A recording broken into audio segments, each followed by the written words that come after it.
Right. Donald, can you keep just admitting for, right, okay, we'll make a start. Well, welcome everyone. Thanks for joining us.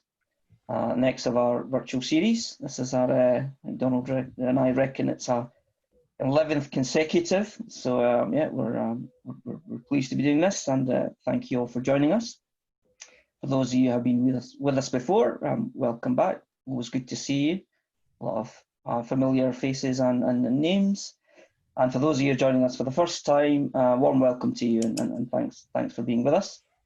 Just a few formalities before I introduce our speakers for the evening.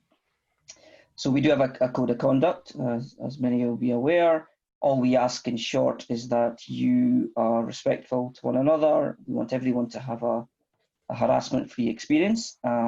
If you do want to familiarize yourself with our code of conduct, you can read it in Meetup. It's also on our Hive Slack channel, but do please do that if you've not read it before. We will do community shout-outs at the end, as we often do as we close the session. And in terms of the Q&A, we'll take our usual approach of, if you do have questions as our speakers take us through their content, do please add them into the chat. But if you do have questions coming through, I'm sure our speakers are quite keen to make it as interactive as possible. So we may take some pit stops as we go and field some questions. So if they do come through, we'll probably pick them up as we go along. So yeah, just with that, delighted to have Squirrel and Jeff join us this evening. It was great chatting to them and before the session about what we would cover, and I'm personally really looking forward to. I mean, the topic caught my eye quite quickly, and I am currently reading the book and loving it. It is excellent, and our speakers both have an amazing sort of career history, and have between them, I think, done consultancy for around 100 organisations, which I think is quite staggering. Absolutely phenomenal. I think across the UK, the European continent, and the US. And Jeff currently also hosts a meetup on organisational, I think it's leadership, is it? Down in London. And of course, they are the authors of Agile Conversations, which is what brings us together this evening. And I'm really looking forward to learning more about the subject and probably plugging some gaps in my understanding as I work through the book. So without further ado, I'll hand over to Squirrel and Jeff. Welcome, gents. Thank you for joining us this evening. Hello there. So maybe we should introduce ourselves really quickly, at least so they can tell the difference between us. It's usually much easier when we're standing up. Jeffrey's a lot taller than me, so then it's much simpler. I'm Squirrel. I've been a consulting CTO for 5 years and a CTO before that for 15 years, and really pleased to be here talking about our book, Agile Conversations. You'll hear more about that in a few minutes. And I'm Jeff. I'm a Silicon Valley native, currently transplanted to London for the past 8 years. We came for 2 years and we stayed for the weather, apparently. And I've done a bunch of different roles in software over the years. I was involved in Agile in the very early days, reading the C2 wiki back before Snowbird, so back when people were considering the being lightweight methodology might be a term, and many others were being discussed. And I probably the thing I've worked on that most people might have, the most people in the world have heard of, and maybe some people here, if they're old enough, if they're gray beards or the equivalent, which I used to work on a project called Cruise Control, which was a continuous integration server that was pretty popular in the early days of Agile. And that led to me starting a conference called KitCon, the Continuous Integration and Testing Conference. We just had our 34th event since 2006 this past weekend. And it was that conference that led me to meet Squirrel in 2006. And it was to work for Squirrel is what brought me to London. And work with Squirrel. Yeah. Let's be, and then you wound up taking over. So that worked out very, very well. That's right. And so, we've been working on this material for a few years. And it's something we've started studying pretty intently in about 2012. And what we're going to take you through today are some slides that we put together that we use for training. And normally we would use these slides as a in-house workshop. So this is something we worked on before the book was published. We've, of course, added the very important slide to let you know that, yes, the book is available now. Now, that's not quite the final cover because it's missing the lovely quotes that you get on the real version. When we have to show them this quote. Yes, and of course, the quote on the back. That exactly. The fight with the publisher over this quote was incredible. But both of these from our friend Alistair, who's on the call. So very much appreciated, and we hope that the material is helpful, and we like answering questions from people. So please fire them as we go, because this is very interactive material. We're also going to make you do some stuff. So be ready. If you're just kicked back and completely relaxed, you might want to wake up a little bit, because we're going to make you actually do stuff. And you might even, if you want to be really prepared, make sure you have some paper and pen or pencil nearby. It's really complicated materials you need here, and there's a tremendous skill. There's a skill you're going to need to apply. I'm not going to tell you what it is, but you need paper and pen and a particular skill. So watch out for that. Yep. And so the reasons that we're going to ask you to do things is because we really want to focus on people actually getting value out of it. And this material, I find it intellectually fascinating. And we can have a very good conversation about it, and you could be well entertained for the hour and a half, and then never actually apply it. And therefore not get nearly as much benefit. Yeah, you wouldn't actually get better, because what we're going to be talking about is conversations as a skill. And what we find is very often is we can talk through it about why that's true, and people agree, and yet they resist doing the practice. And so part of what we'll try to do is to try to convince you tonight as we go is how little time you need to commit to get better. It's easy to read this. You do need to commit some time. Yes, because for example, Jeffrey, I have this plan of learning how to water ski, and I'm going to do that by watching a video and reading a book. How do you I'm not going to get wet. That seems annoying, but how's that going to work out for me? You're going to know all about water skiing, but you will also be unable to water ski. Exactly. That's what's going to happen if you just listen. So that's why we're going to make you do some things. Or even just read the book. So there is that admonition as well, which is if we hope you enjoy the book, but we do hope you also apply the material. And with that segue, let's go ahead and get into the material.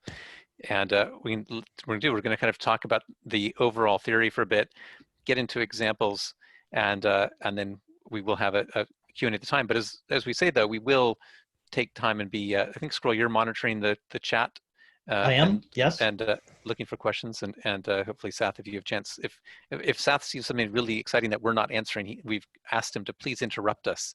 Yeah, we like being interrupted. That's perfectly fine. We're not disturbed by it. In fact, we like having a conversation with the audience, and this is a good size for having that kind of conversation. If there were 1,000 of you, it would be a little more difficult, but at this size, we can do that easily. So please interrupt with questions.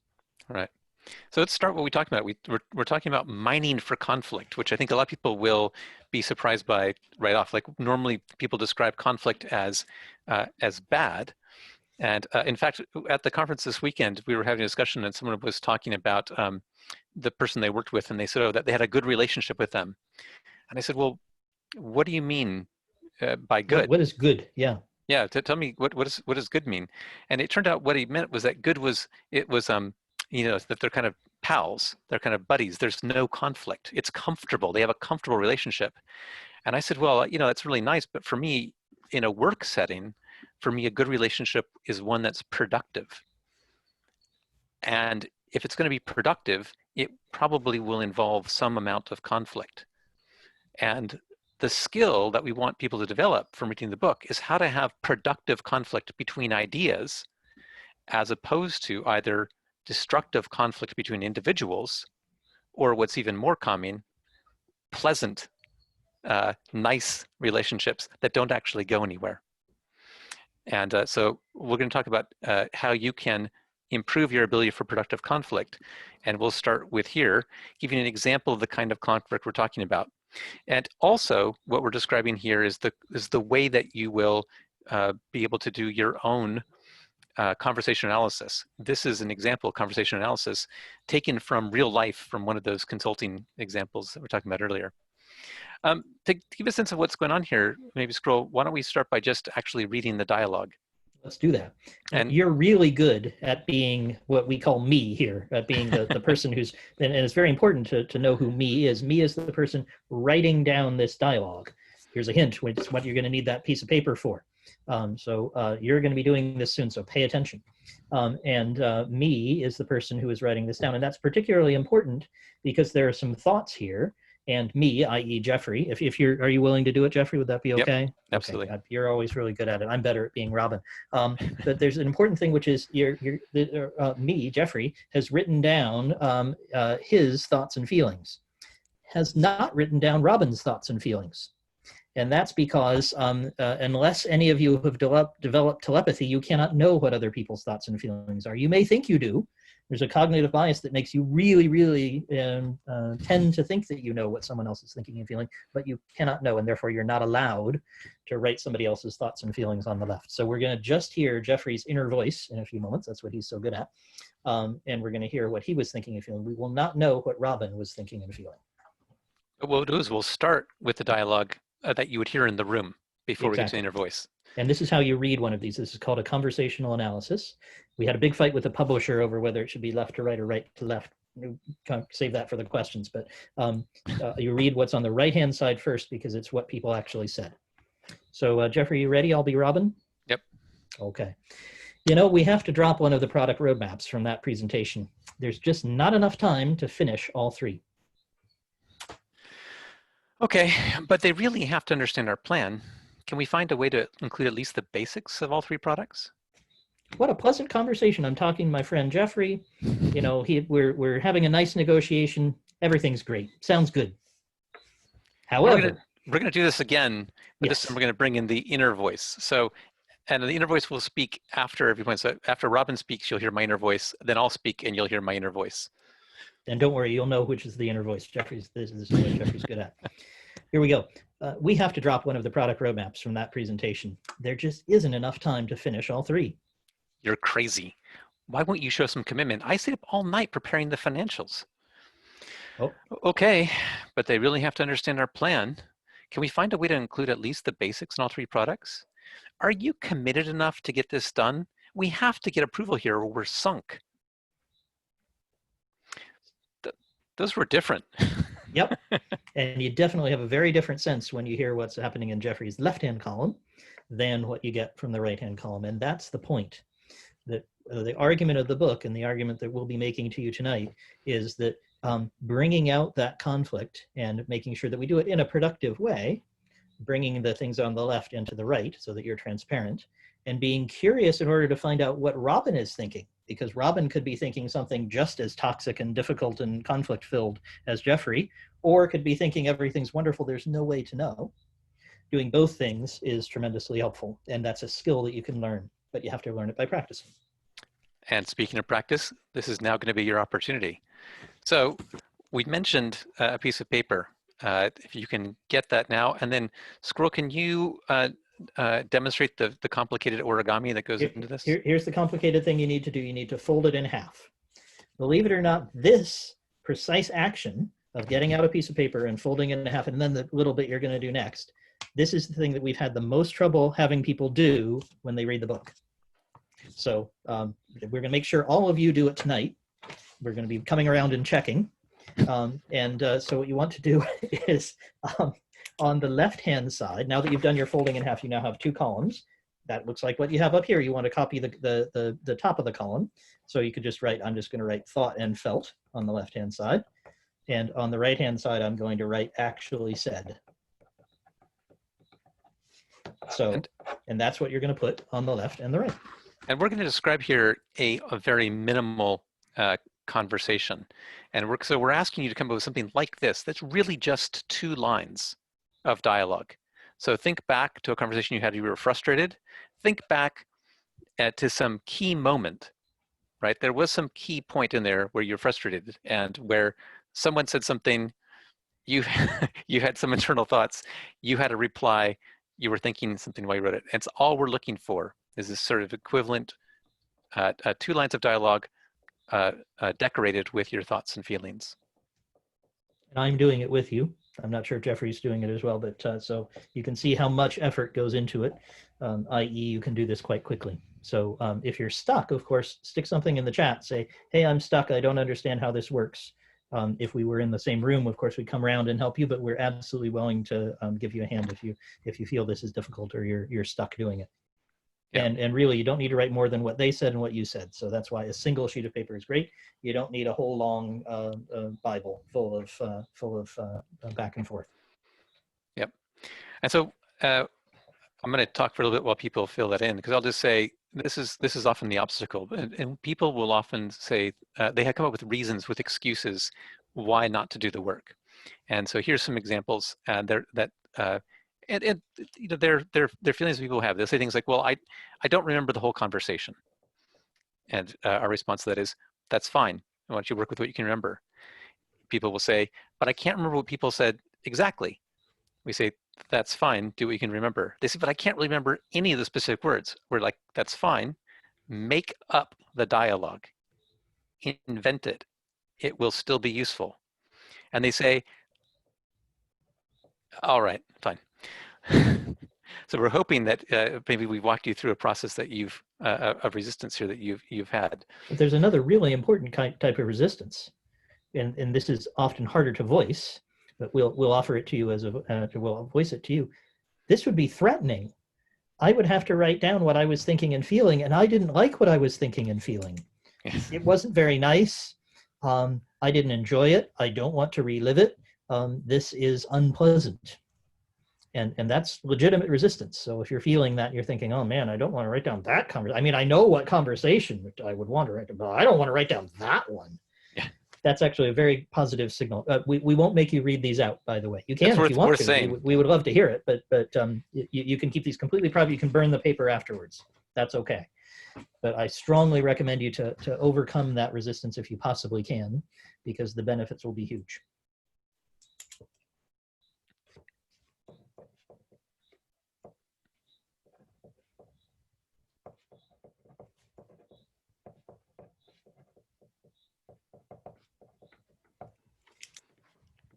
I've got mine, but that doesn't mean you guys are all finished, because I already had one in my mind. I have the advantage of knowing this was coming. So we should give them at least another minute or two. Is anybody stuck? Please do comment in the chat. Yes, Sath is put in the left and right columns. Fantastic.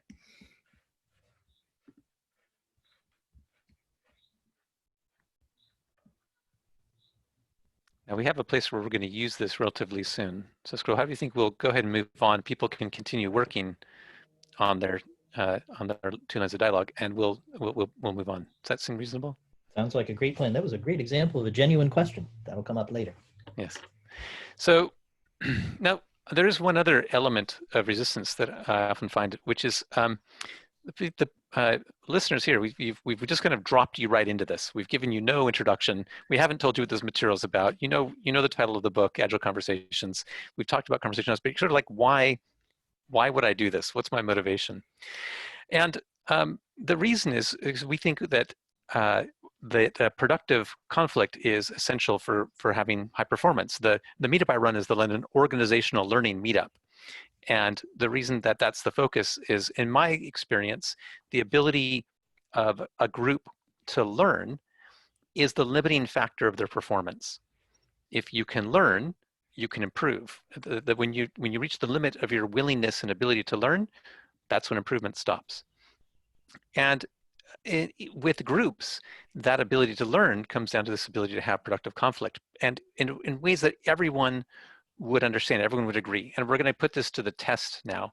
And Sath, if you're willing to be a volunteer from the audience, chosen totally at random, Sath, we're gonna test this. Like, pretend that we're going to make a group decision here, all 31 of us. And I'm going to ask you to describe how you think we should make a decision as a group. And don't look at the screen, by the way. So there's information on the screen. Don't look there. Just look at us and tell us what you think. Avert my gaze, but not look at the slides. I didn't actually. No, don't look at the slide. But so let's say we're going to make it could be some trivial decision like what we should invest in next, or something really important like where we all going to meet once this lockdown is totally lifted. So when we're going to all get together in person, how would we make that decision, Seth? How do you recommend we make that decision as a group? Make that decision as a group. Have a group discussion. Okay, and what would you hope to get out of that group discussion? What would you General, want participants to do? Participate and come to a general consensus. Okay, and what would participating involve? Contributing their ideas. So you'd like people to share what they think and feel. You'd be curious about that. I'd like to hear from everyone. Yeah, so you'd like to get input from everyone, and would you share your own ideas, thoughts, and feelings? Mm-hmm. So you'd be transparent, and you'd be curious about everyone else. Mm-hmm. Thank you. You've passed the test. Yes. This is what everyone says. Everyone says, and it is absolutely uniformly consistent that's what we hear. And now we come back to this. You're allowed to read the slide now. So there's this paradox of espoused behavior. Everyone knows the way we should behave, the way we should collaborate to get the best possible decision. We want input from everyone. The more diversity there is, the more difference in thoughts and opinion and experience, the more facts we can bring together, then that gives us more options. That will give us stronger choices. We'll get better ideas.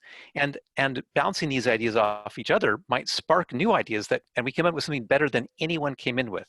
And since you already know that actually concludes the talk for this evening. We're really glad that you all came. Glad that everyone knows what to do. You don't have to read the book now because you know everything about how to behave this way. Thanks very much. But of course, if we think back to your frustrating conversations, we're going to just guess that probably that's not what was happening in the conversations, because it turns out that while everyone agrees, that everyone espouses, they even believe that this is the way that they behave. When you look at what people do in practice, actual behavior is different.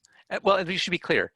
You behave differently if you care about the topic under discussion.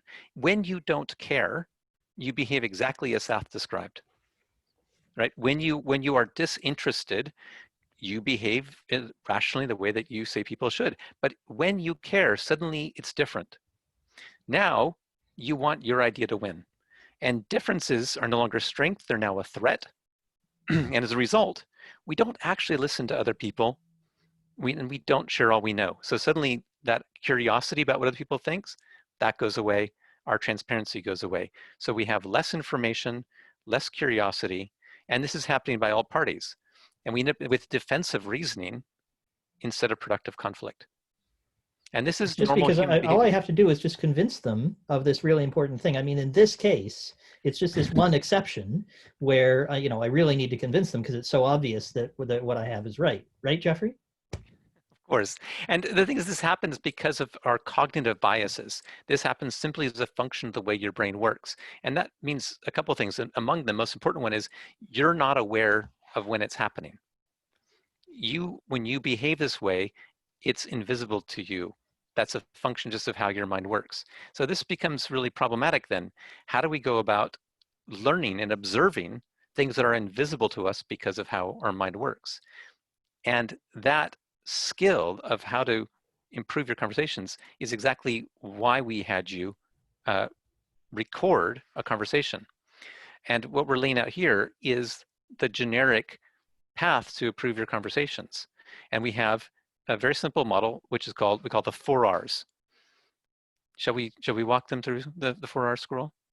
That sounds great. I'll warn you that it's breaking up a little bit for me. I think the helicopter is going over again. So okay. Apologies if I miss it, but I'll try to count along. We're going to count to 4 and check out the 4 R's. Go ahead. Right. So first, you record your conversation, which you've already done.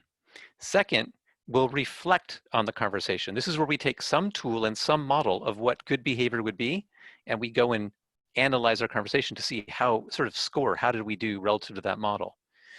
The third step will be revise. So this is where we go and create an alternative dialogue. This is like the actual practice. This is where you're trying to produce good behavior. Now, having done that, you'll probably then repeat. You'll go back and say, well, how did I actually do? And you'll reflect again. So you have record, revise, and repeat.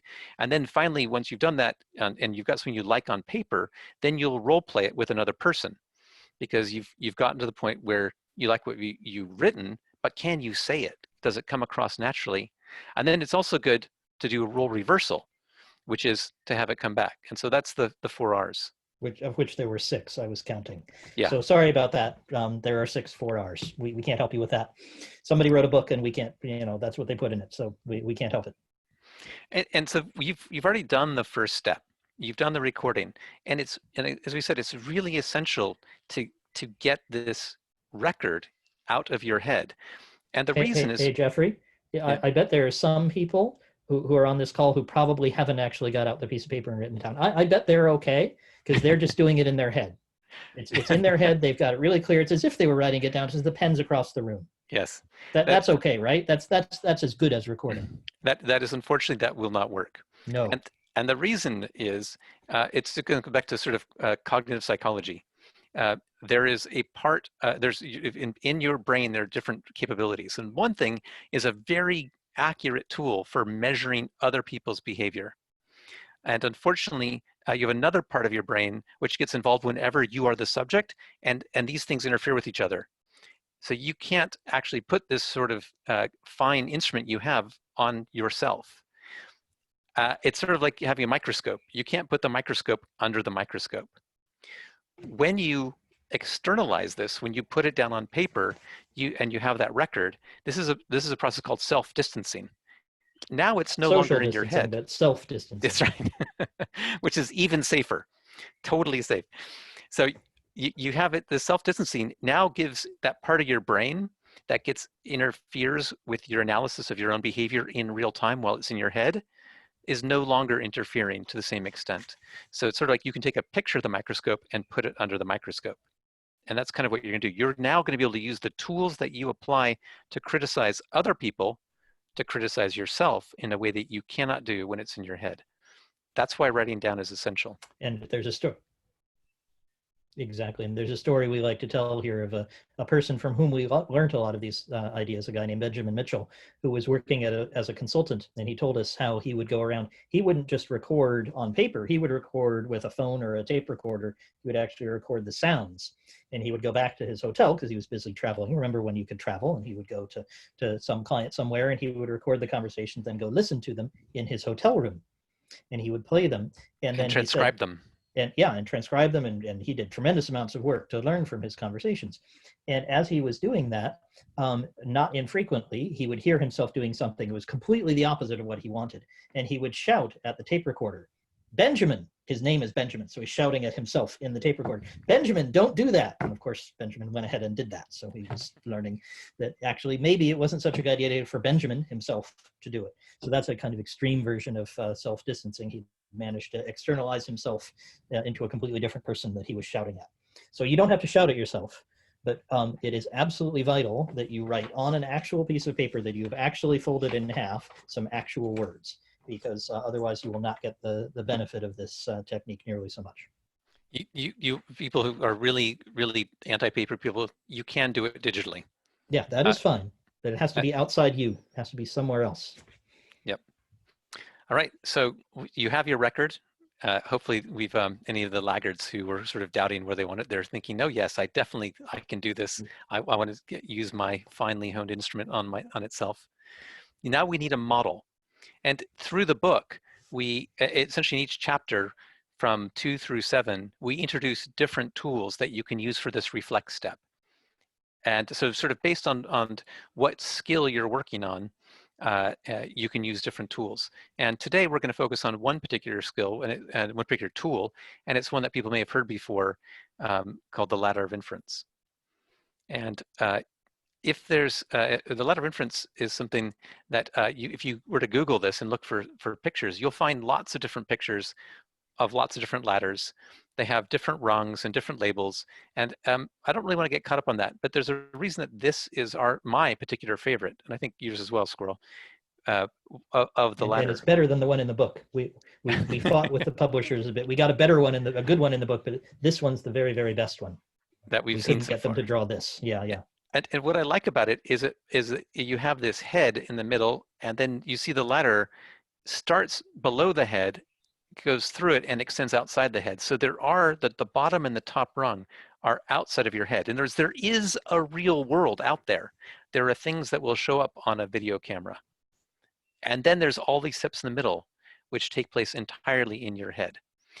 What the ladder of inferences is a model for what if happens. There was anybody who at that, sorry, I think we're breaking up slightly. If there was anybody who said, hey, I do have telepathy, this won't apply to you because you can see into other people's heads and you can see the reasoning that they're going through. All the rest of us have to rely on other tools, which is what we're going to be talking about, for sharing and discovering what other people have inside their heads. And that's where this gives you a structure. This is what it gives you a structure for. Right. Now, the ladder is a model of what's happening between effectively stimulus and response. Right? There's something happens in the world that triggers a whole set of thoughts in your head that comes up with the idea that you eventually take action. So if we were to go back to the previous dialogue, when Robin speaks, that's something that happens in the world. I select some portion of that. I take some input. I add meaning to it. I have assumptions I draw from that. I get conclusions. I have beliefs about the world and what Robin thinks. And then I take actions where I actually say something in the world. So between those two lines of dialogue, when we took the detour into the left-hand column, that was stuff that was all happening on the ladder. And again, the ladder is something that happens instantaneously. We're usually not aware of it.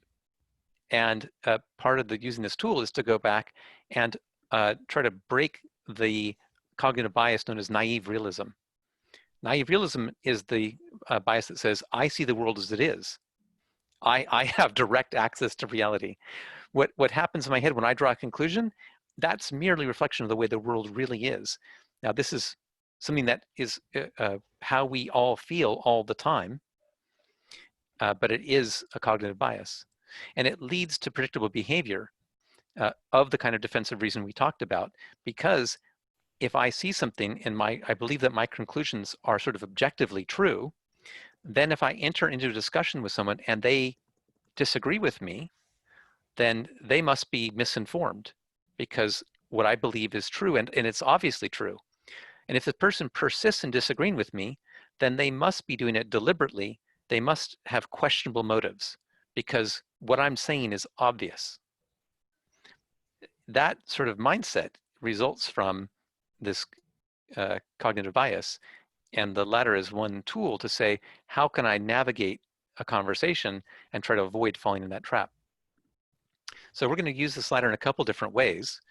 And we're going to explain the ladder with two examples. Then we'll come back to your conversation that you've written down and describe how to use it. So Squirrel, I'm going to let you take us through the two ladders. We should have forgot I put the slide back in. I wanted to put the slide back in and I forgot I'd done it. What happens in a conversation that's unproductive, you end up with a situation called dueling ladders, where two parties are in the same room, but effectively they're living in different worlds. They have each climbed up their own ladder in their head. They're not sharing information about their ladder. They're not curious about the other people's ladders, but they're just talking from their beliefs, and they're just talking back and forth with each other, and the conversation goes nowhere. What we're trying to do is avoid that. And you often see that on chat shows where somebody is coming on Sunday morning and saying, we should close the borders. The immigration is bad. Everything is terrible. We too many other people in this country. And somebody else says on the other side with their operating at the top of their ladder, we should open the borders. Immigration is great. That's great for this country. And what you never hear is somebody say, so why do you believe that? Could you tell me, how did you get there? What did you see? What meaning did that have for you? What assumptions did you make? You know what? Actually, that's a really convincing argument. Can I join your party? That never happens. And so all the models we have are of dueling ladders. And so people look at those. And of course, that's also great drama, right? Because if it's in a tele program, it's very exciting. It's fun to see people arguing with each other. It has a lot of juice. It's exciting television. It's not great in a business situation. It's not good when you're trying to negotiate scope with your client. It's not good when you're trying to figure out which of the features to build next. It's not good when you're trying to decide whether to use Python or Ruby. That's where actually coming down the ladder, and that's what we're going to talk about in the next few minutes, is very productive, but you don't have very many good models for it. What you typically have is people operating at the action level, and they're just arguing about what action to take. They never come down. So we'll show you what coming down looks like. Cool. Should I do this one, Jeffrey? Yep, please do. Sounds fantastic. I just wrote this one up this afternoon, so I hope I remember everything about it. And I also have to move. Sorry, I'm doing a little Zoom manipulation because I realize I'm covering up most of what's on here. So let me get it so I can see it. Cool. So this is a situation where you're going to be transparent. We've talked about being transparent and curious. This tool helps you to be transparent. And so if you're in a situation like this one that I'm about to talk through, you might want to help other people to understand your reasoning. And you could do that by walking up the ladder with them. Typically, it's helpful to tell them that you're going to do that. So you might say something like, you know, I have a concern and some actions I'm thinking of taking, but I want to share how I'm thinking about that, and I'm interested in what you think. Could I tell you kind of slowly and carefully what I'm thinking about? Jeffrey, would that be okay with you? Yeah, please. Okay. So what I observe in the world is that all of our projects are on track except the mobile app. And the other thing I observe is that the app team is 2 months late with their build. That's a concern for me. And what that means, the consequence of that for the rest of the business is we can't start marketing the app and learning which of the channels will work for getting people to download it. And, you know, there's a bunch of things that we can't do. Wait, And why do you think we can't begin marketing the app? Well, because we don't have an app to market. Well, no, I'm pretty sure if we have an idea of when we're going to have it ready, then we would be able to start marketing it. Well, that's a very interesting idea. Let's explore that further. So that's a way that, and you'll see this on the next slide as well, that you could learn more and you could change your mind as a result of sharing the reasoning. Yeah. So Squirrel was not expecting that. I interrupted him, but in part because we're saying this is why, if we go back, we have differences of opinion, we have conflicts that happen. You can generate information that will happen. You're not expecting this. You're just sharing a story that things you think are obviously true. And to me, it's obvious that you can't market an app that you don't have. Jeffrey has an idea about how we could market an app that we don't have. That's new information that I could work with. Let me just carry on up the ladder just so you can hear what it sounds like if we weren't to have further information from Jeffrey. He may interrupt me again. That would be fine. I won't be offended. So assuming we can't market the app, then I have an assumption about the cause. And my assumption there is that the team's just not motivated enough, and that's contributing to the problem. And the conclusion I draw is that we got to do something about motivation, or else we aren't going to get this mobile app ready, and then it'll have these other consequences. And my belief is that we have contractors participating in this team. We don't have them in the other teams, and they're less motivated. That's a belief that I have. And applying all that together, I think that we should take the app development work away from the contractors and bring it in-house. Now, if I just started with the action, hey, we're going to take the app development work in-house, and I didn't share any of the reasoning up to that, I'd have no chance to get new information, as Jeffrey very kindly and helpfully illustrated.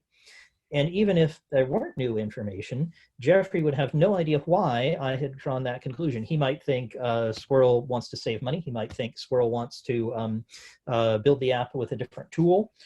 He might think Squirrel is trying to kill the app and trying to get it canceled. There could be many thoughts that Jeffrey would have about the reasoning that led me to get to the action. Let's take the app development work in-house, even if there's not new information. So this is a way of structuring your sharing of information with somebody else so that no matter what happens, at least they'll understand how it is that you got to the conclusion you were drawing. And that in itself can be tremendously helpful, for example, as Jeffrey illustrated, by giving us new information. One thing I'll say about this is we're often describing conversations, and it's natural to think of the conversation as happening sort of, well, these days over Zoom, but maybe you're thinking this is face-to-face or on the way to coffee or in a meeting. But these could also be things that are happening on Slack or some other chat program. This could be email. This could be really any communication will have the same elements and the same pitfalls. It can be the case that someone will send an email saying, the new mobile app is late. Because of that, we're not going to take the app development in-house, and come in the meeting on Monday, and we're going to start planning how we're going to make that transition, and leave out all the rest of the story.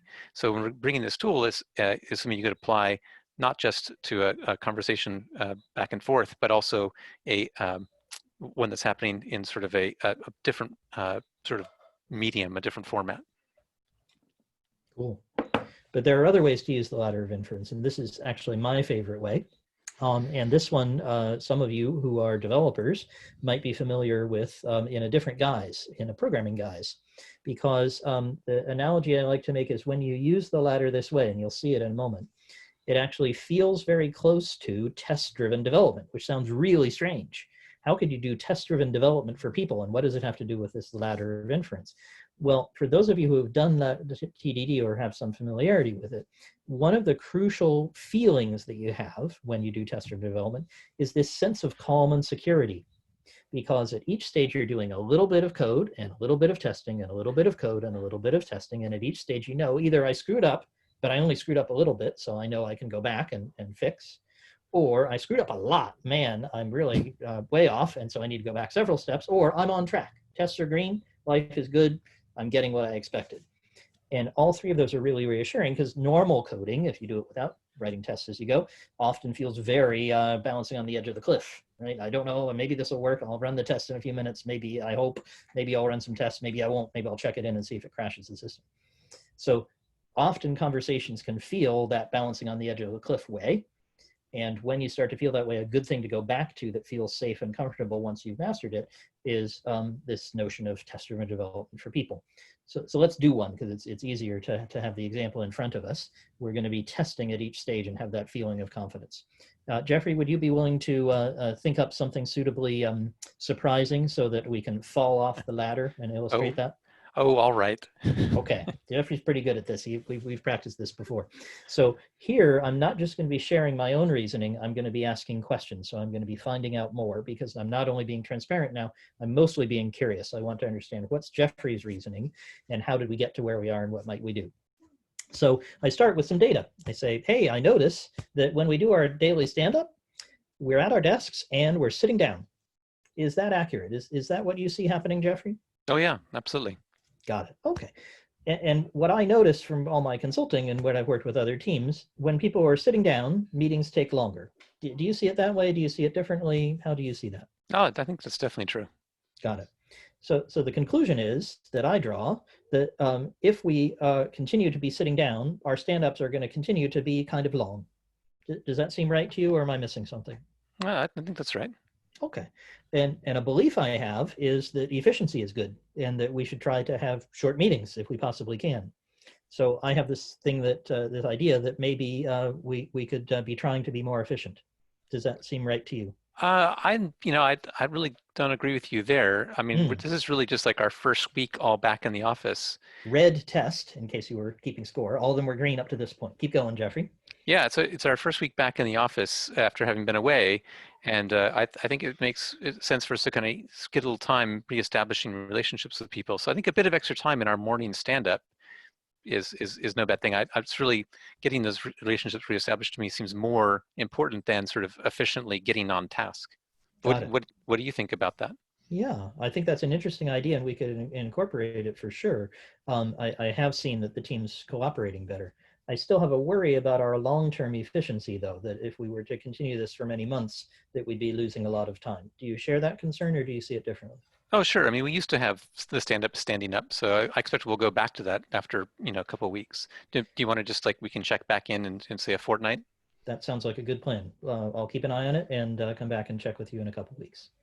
So what happened there was very different to what I might have been planning, because what I might have done is come into the stand-up the next day and say, hey, great guys, this is a stand-up. It's time for us to stand up. Everybody, let's stand up. And I would have completely missed an important social function, which is people are getting to know each other again, remembering who stands where and what they like to do and what flavor of coffee they like. And that's an important social phenomenon, which I would have run roughshod over.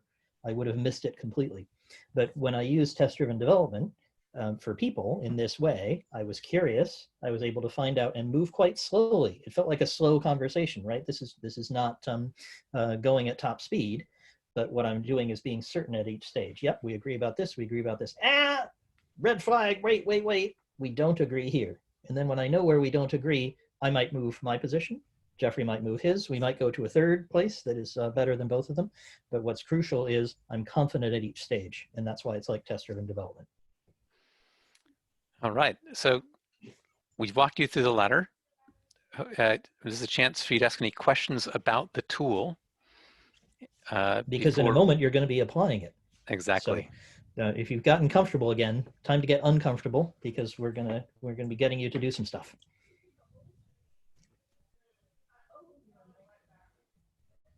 Oh, great. We have a question. So while Jeffrey's getting to the right page, Jason asks, how would you map this to something like evidence, inference, impact?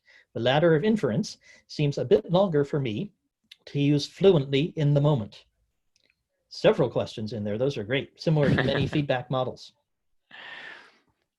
Yeah, so as we said earlier, I'm not attached to the exact rungs. I think the one thing I'm not familiar with the evidence inference impact model. In particular, what I think the evidence sounds like it's very much the data element. The inference, it sounds like the kind of elements that would be up to conclusion. I'm not clear if impact is the same as what therefore the beliefs are, or that. So maybe someone can. Yeah, maybe like how it impacts another person, or the impact on me, or what not really what conclusions, because I think you're right. I think that those middle 4 rungs are probably inference, but okay, that could be beliefs in action. I'm not sure. It seems like a lot to do all at once. And Jason, I just want to pick up something else you said. You said is that a feedback model? It's a way to give somebody feedback on how they're doing, or how you perceive it? Yes. Oh, that makes some more sense, because now that maps very well into like nonviolent communication, where you would say something like evidence is observations, and then impact is the impact of the me, and then you would lead it to a request for change. Which is a great model, but it's somewhat different, has a different purpose than the ladder of inference. The ladder of inference is to help you with being transparent about your own reasoning, how you got to whatever the conclusion is, which could be a feedback conclusion or an observation or something else, an action that you're planning to take. And also to be curious, how did you get to that action? I'm really surprised that you came in this morning and asked everybody to stand up for the stand-up. That seems really weird to me. Could you tell me more? Could you walk me through what you observed and what caused you to do those things? Because it didn't make sense to me. That's different than the feedback, because I might be being curious. I want to get information from you so that I can be helpful. Yeah, and I think one thing I'll say about the latter, because you described it as sort of being curious, but also I find it helpful to unpick my own position. I often feel very strongly and passionately a belief. I'm like, well, and how did I get here? What did I actually see? And how do I connect these dots? And sometimes even the process of doing that for myself makes me realize, okay, wait a minute, this doesn't actually make sense. My own rungs don't match up. So it is a bit different. Now, I will say this though, and this goes back to this idea of the 4 R's. And we said you can use different tools with the reflex step. And so you could very much come in to say, I'm going to look at my conversation and to say, was I aimed to be using evidence, inference, and impact? Did I do that successfully? Is there, can I find the information in my conversation to support that? We've done this at the London Organizational Learning Meetup with lots of different models, the ones in the book, but also ones that aren't in the book, like nonviolent communication, and go through and have people mark, look for, are you using observations? Are you using feeling words? Are there ways you can bring your feelings from the left-hand column into the right? Are you making requests? So those kind of elements. We'll do some of that kind of scoring in a few minutes with the ladder of inference. So we're just pointing out that you can do it with many different tools, and evidence, inference, impact, which sounds very interesting, would be one of those tools you could use it with. Yep. So so if there's any other questions about the ladder. There is another question. Nope. So that's from Chris, and Chris asks, so what happens when everything is still red? Would you need to look at different frameworks to help settle the observation? Do you want to take that, or should I, Jeffrey? Well, I'd like to start with mine first, because one thing I'll say about red is people often think red as being bad. But I remember very early in my days of learning TDD, we came to the idea that good tests fail, right? A test failing is generating information. If all your tests pass all the time, you might as well turn them off. They're not telling you anything. They're useless. Right.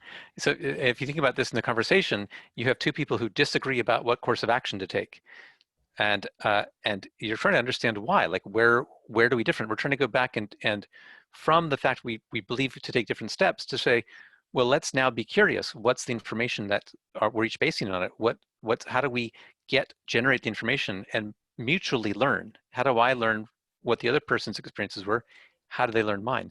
Now, at the end of that, you should be able to understand what they saw and how they came to believe what they believe. That doesn't mean that you agree. There is no model I'm aware of that can guarantee that people will come to agreement. Well, if you get a gun and you point it at the other person, that generally generates at least short-term agreement. I don't recommend that method. That has some other shortcomings. I'm going to go with this as a good example of compliance, but not commitment. I don't think absolutely. So the point here about is being read is generating information. It's a way where the read here means I think this is true. Do you also think it? And so you might get to the point where you find that point of difference. That's what you're looking for. Okay. Oh, great. We are different at this point.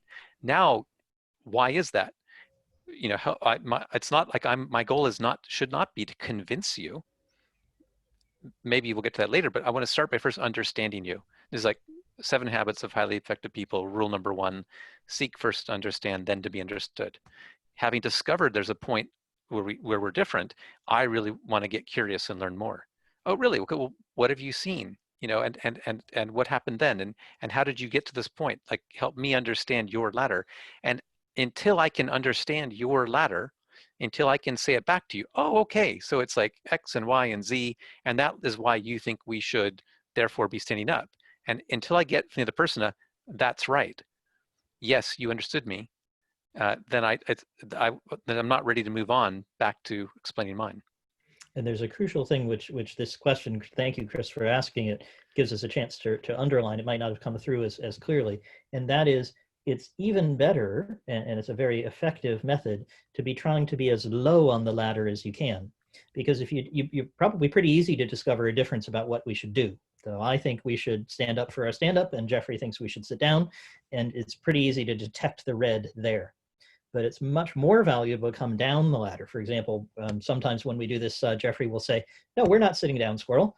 We only sit down when you come because we thought that's what you wanted us to do. In fact, we're standing up every other day. We thought you were really weird for wanting us to sit down. So even at the level of data, there can be a mismatch. And the further down you can come when you can operate low on the ladder, then you have a much better outcome generally. And finding the red low helps you to figure out, well, all the other steps are going to be completely mismatched. So we want to figure out where we disagree. And in that case, when Jeffrey plays that trick on me, then I say, well, gosh, I could just let everybody know standing up is a good idea, and we'd be all set. And then I don't have to do any of the other stuff. Right, all the other rungs of my ladder are less useful because my very first step was incorrect. So I think what Chris could be doing in cases where Chris finds that you're feeling like lots of things are red is say, how far down the ladder can I go? Is it at the level of data? Are we observing different things? Is it meanings? Or does it mean something different? We see the same thing, but it means something very different to you. If you can be low on the ladder, you're likely to get more value. Yeah, and I think Jim asks, is this like find the bug and their causes applied to human communication? Yeah, so the one thing I say, this is a for the bug here is really, it's a place where we disagree. That's not bad. And going back earlier, it's good. We want people who have different thoughts and different experiences. That allows us to get results better than what we'd come up with ourselves. This is when you come up with differences, remember that they should be a source of strength. So it's this is why it's mining for conflict. The red is how you find the gold, right? This is how you're going to find the real value of collaborative teamwork when you have differences. Hope that was helpful to Jim, who asked. And then we have Craig saying, this would help to explain the concept of mindset to people, which is a term often handed around, but not so often explained very well. Certainly true. I don't think we defined it in the book, although I think we do talk about it quite a lot. Well, we do talk about, I think we may talk about mutual learning mindset and this idea that this, you earlier mentioned ideas of transparency and curiosity. If the mindset is one, we're aiming to get the most we can out of the collaboration rather than get my way. Those are very different mindsets. The mindset of unilateral control coming in to win versus the mindset of generating the most information. a tool I often offer people that I'm coaching when they start is they'll come to me and say, how do I convince this person of this? How can I get them to think this? And I I've said read the first, book. I've taken the training class. I love it. I believe all this. Now, how do I manipulate and force everyone else into doing the same thing? And I was we were just getting that question the other day. That's not going to work so well. So what you want to do is just, the first thing to do is kind of delete the word convince from your vocabulary, which is very painful. But if you can do that and replace it with, I'd like to understand their reasoning, I'd like to be curious and understand how they got to this conclusion, you're at least well on the way to using the ladder of inference effectively.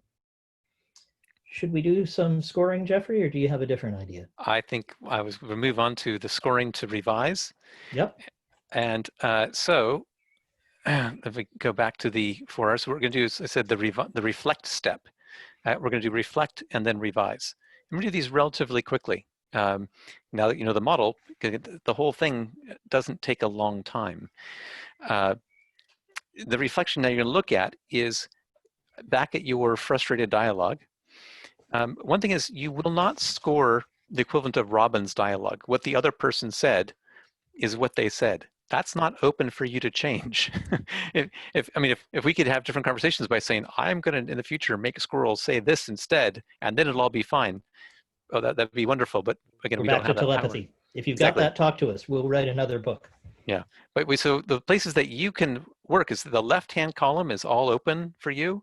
You can say, the things in my left-hand column, where are they on the ladder? And so we would usually score these based on something like the initial. You might write down by every statement a B or a C or an A or an M or a D.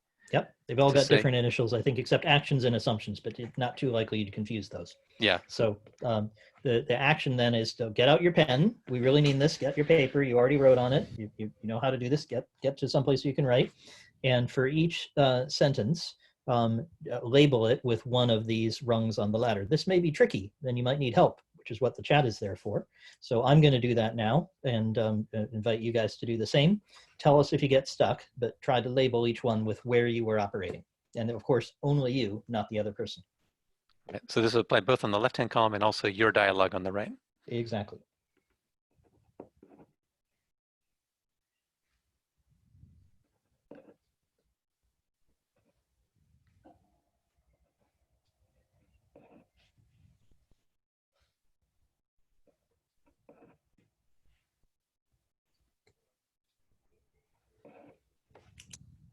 Okay, I've labeled mine. I've had a lot of practice, so it may take you longer. That's okay. Anybody stuck? Anybody having trouble labeling something? You have a statement, and man, I don't know if this is an assumption or data or action. I'm not sure. If you have one of those and you want to share it or get some help with it, please put it in. But we'll give you a minute or two to carry on with labeling.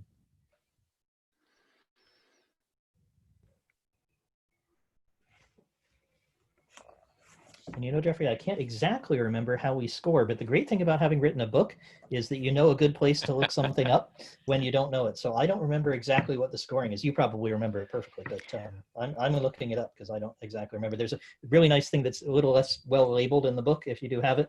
There's a cheat sheet in the back called Conversations Scoring, a Handy Guide, and it tells you exactly how to score for each of the different tools.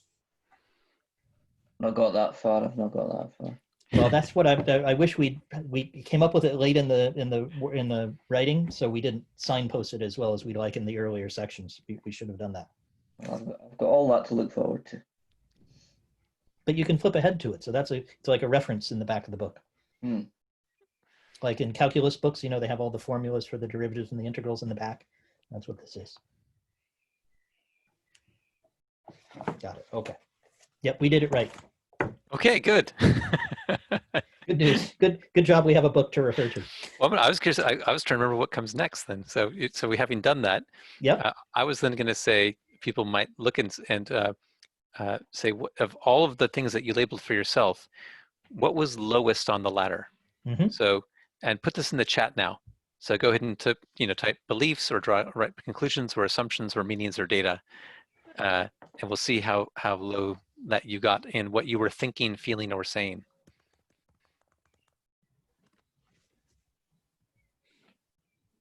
So I see some meanings, I see some conclusions. Meanings are good, meanings are pretty far down. conclusions are less far down. It's quite common that when people do this, that we find that a lot of the discussions are high in the ladder, that they basically don't get beyond beliefs or conclusions. That's the dueling ladders phenomenon. All the conversations at the top of the ladder, and there's very little consideration given to what might lie further down. All right, meanings, assumptions, conclusions. So if we come back to what we're saying, or say what might be helpful to then think about how you can revise your dialogue. This is the third R we're on to now. That's right. And say, how could I have added something? How could I have done something lower on the ladder? And that could be either to share something of your own that's lower on the ladder, or inquire for the other person about their ladder and see if you can get lower. So go ahead. And so go ahead and get your pen again and write it out. Now this is, I will show, by my desk, I always have 3 pens of different colors because I have my record color, and I have my scoring color, and then I have my revised color. So my pages often have this blue and then a bunch of stuff marked up in red, and then I can go and do a revision in black to say, like, okay, that's an alternative. Jeffrey's more organized than me. I just have 1 pen. I looked, but don't have any of those that are working. So you can get by with just 1. But what I'm going to do is I'm going to find a sentence that I have that I've labeled fairly high up. I've got 1 belief and 1 assumption. No, 1 action. So I'm going to try to get those lower on the ladder. I'm going to cross it out and say something different. Right. So again, you're not going to change the other person's dialogue. So but you can say, oh, I wish I had been thought of this. And then particularly you're going to work and say, what could I have said that would be lower on the ladder? Now, one thing I want to, and I can't emphasize this much, which is we really strongly recommend cheating at this, which is to say, to come up with patterns that you can use again and again and again that will help you. And because the idea is you're trying to change your conversational habits. And so having a go-to is extremely helpful, because that way you're kind of planning that, oh, if I'm in a conversation and I feel this frustration and I feel like we're at the top of the ladder, I know I have a pre-planned action of what I'm going to do. And I know, I don't know, Squirrel, for you, if you have a pre-planned action with the ladder. I have one. Do you have Go one? for it. Yeah, I don't have one as ready as you have. Mine is going to say, well, okay, that's interesting. Can you tell me what you saw that led you to believe that? Because that takes you right the way down the ladder to something you see. Exactly. Mm-hmm. Right. It takes me, that's like, we're at data. I'm asking them, can you tell me what you saw? And that will immediately surface, what their different experiences were. And that might be illuminating. I might change my mind at that moment. Like, oh, I didn't know that. I didn't realize that they called in and threatened to cancel. I had no idea. So, or I might be like, okay, no, I know that. But then what? How do you get from that to this? And I can now sort of flesh out where we diverge. What meanings or assumptions or conclusions they have that are different than mine. So that's my pre-planned action. So the point is, when you do these conversation analysis and you have a cheat ready to go, then use it. And then, in fact, you all are allowed right now to try applying the cheat I just asked. Would it have worked in that conversation that you were very frustrated in? The person said whatever they said. Could there a way that you've been the equivalent of, what did you see that led you to that conclusion? Does that fit? It might not. It doesn't in mine, for example, but Right. it could easily help you. And what will happen naturally as you work through many of these, because guess what? You're not done tonight. You need to do these regularly, and it's practice that you need to do in order to learn this skill, kind of like playing scales if you're learning the piano.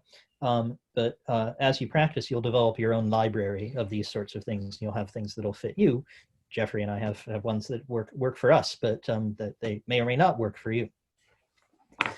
Just in the interest of transparency, I'm going to put in what I had and what I changed to, just to illustrate for you how you could change. If anybody else wanted to do that, it would be really interesting. But again, we're not asking you to share. Your conversation may be very, very private, so don't feel you need to. But if you'd like to, that would be interesting material for others to see and for us to comment on. So I'm going to put my before and after in the chat for anyone who's interested. And while Squirrel is doing that, one thing I'll say is this is the point where, having done, if you now come up with a revision that you're happy with, now go and just check. Go ahead and do the repeat step and go back and score yourself again. And again, how low on the ladder did you get? It's surprising how often when you're beginning to do this, you will take a conversation, you'll score it, you'll be like, oh yeah, I've made this mistake or that mistake. You'll revise and you'll end up with a conversation that's no better than what you did first. And so that's why it's very important to go back and repeat that step and revise until you have something where the score is actually better and it feels like something that you could imagine saying. And in case you feel bad and you think, gosh, well, what I'm doing, I feel like I'm really high on the ladder. I'm not very good at this. I'm not doing very well. I've been studying this for 10 years, and I wrote a dialogue in which the best I did was down to conclusions, and the one I just revised was action. We should finish next week, and I've just revised it to something I think is better, but I think I could still improve it further.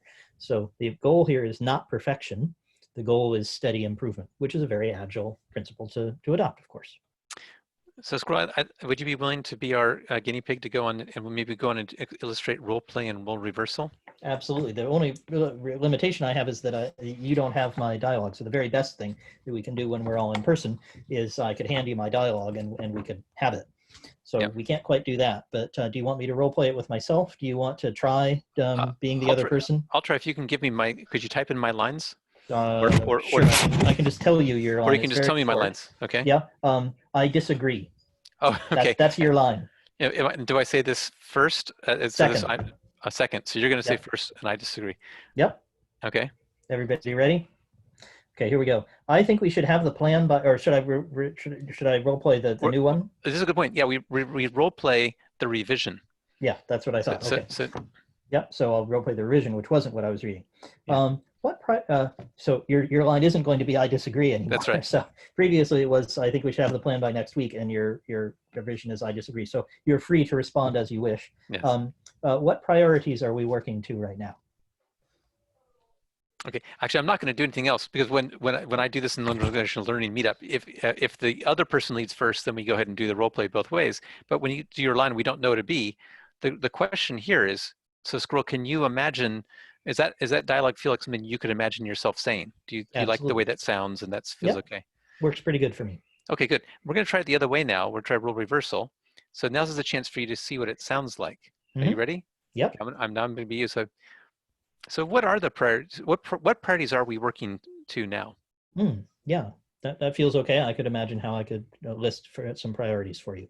Okay. Now this may seem strange, but often what happens when people have written out the dialogue, there's two types of pitfalls that come up. First of all is that, and this is they write words that seem fine on paper, but are just not the way that they speak. They would never say the words as written, or and so they need to revise that. When you revise the dialogue, it has to be words that you would actually say and that you're comfortable saying, and so you try role playing them. And also, then you have the role reversal, because sometimes I might be quite comfortable with the words I've come up to say, but when I hear them, I'm like, wait, that sounds way too aggressive. That sounds very condescending. I don't like it when I would not like it if someone said that to me. And then you're back to revising again. So you come up with something that is that you revise that does well in the score. You're comfortable saying it, and you think it sounds okay to hear as well. When you've done all those, then you're done with the exercise. Until you practice it again, in which case you are likely to generate new material. Yes. Because the actual conversation will go differently and you will discover new things. I think that is what we plan to cover. And so we'll go to the Q&A. One thing we'll say is this is not things that we invented. Some of it is, but we're building on lots of other work. Yes. What we explained tonight, I don't think there was anything in there that we invented. There's more things in the book, some other ones that we have taken from other people, some that we've come up with ourselves. And really the heart of what we're doing started with Action Science and Chris Argyris. He would describe the productive conflict as model 1, as model 2, that's also sometimes called the mutual learning model.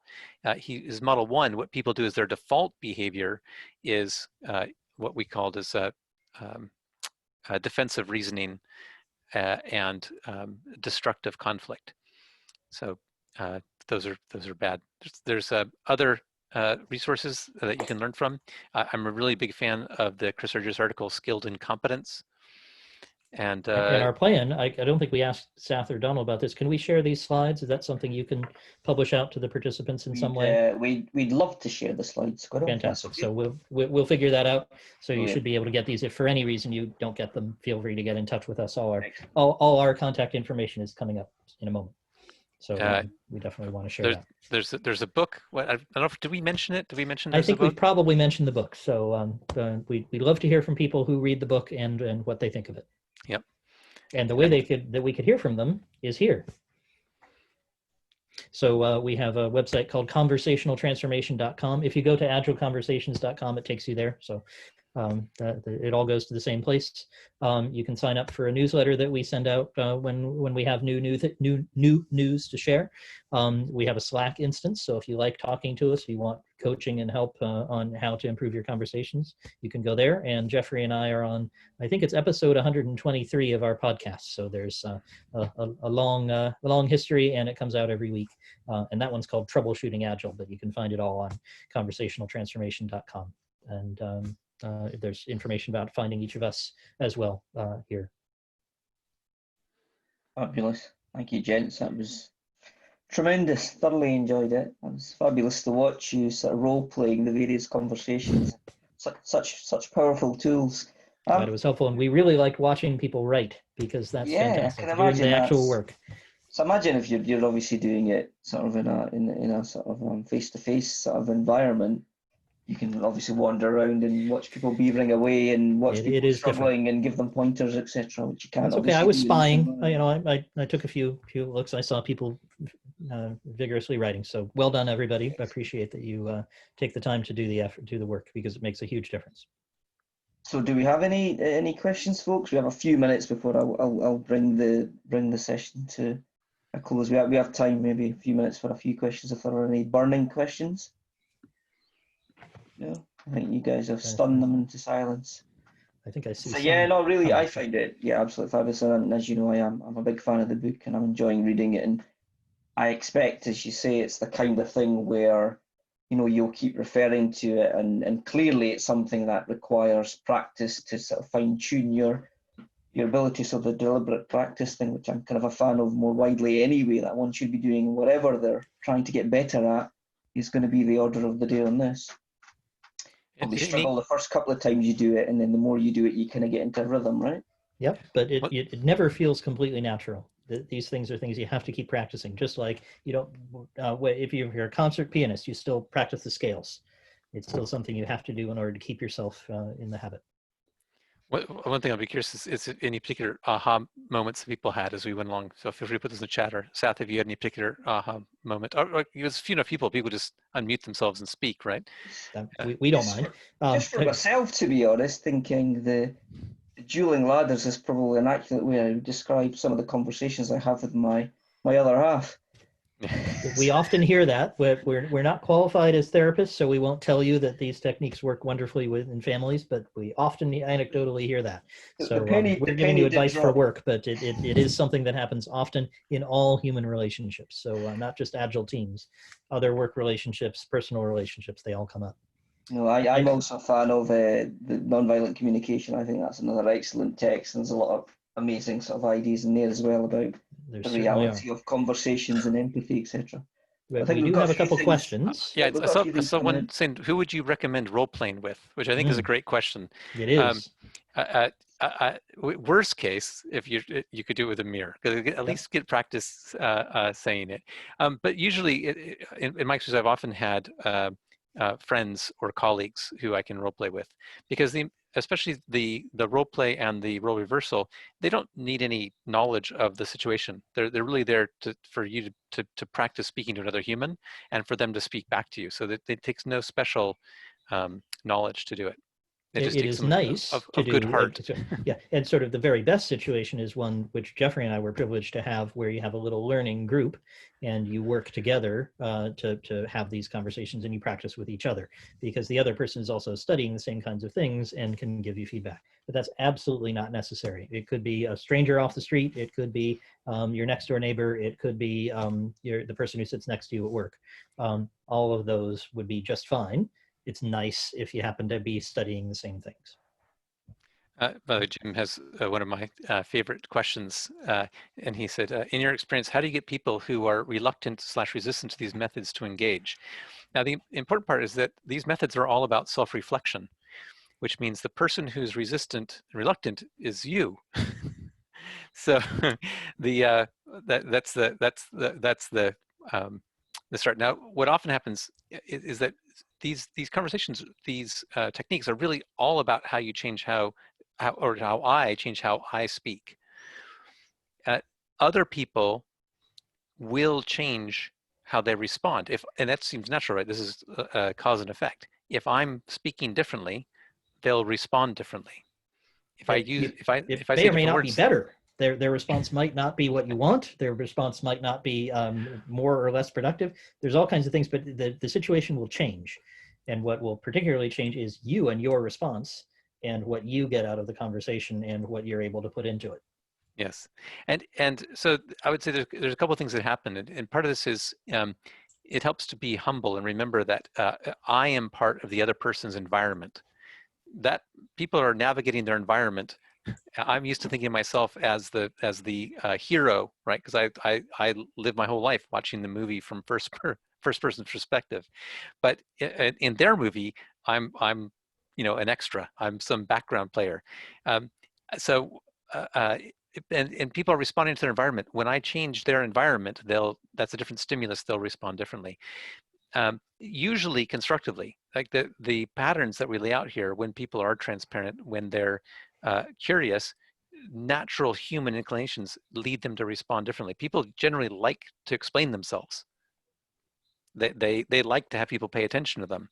So the normal response, the innate response, is usually positive.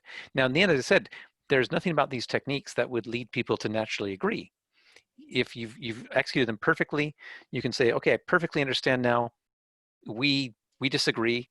We have different values. In fact, incompatible, and we probably shouldn't work together. But the would be wonderful thing that happens when good you outcome. do that, exactly, that can be a great outcome, because what happens is you're actually confirming that that's the actual situation you're in. And it's very easy for you to be completely misunderstanding the other person and concluding this person's a complete idiot. And there was information that you could have discovered that would have brought you closer together. And where you can confirm, yeah, we are definitely apart. I've understood their reasoning. I've said it back to them. They've confirmed it, and their reasoning makes no sense at all to me.